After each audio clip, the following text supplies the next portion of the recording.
Only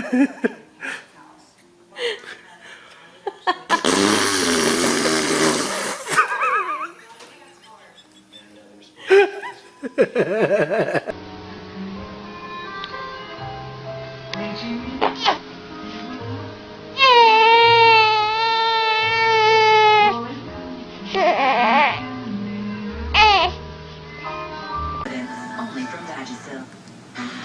It's away on the KTLA 5 News at 1 video just into the KTLA 5 newsroom of LA County Assessor John DeGuess's arrest.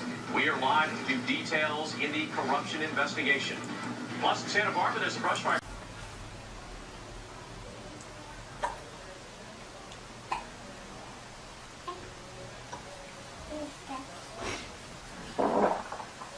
Wow.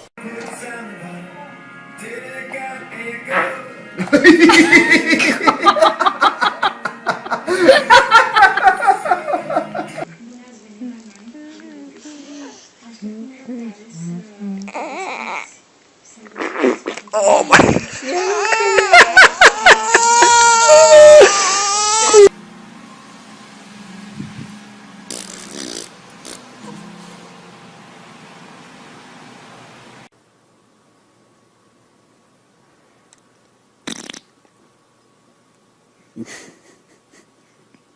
Smiley. Smiley. Smiley boy. Where's my smiley boy?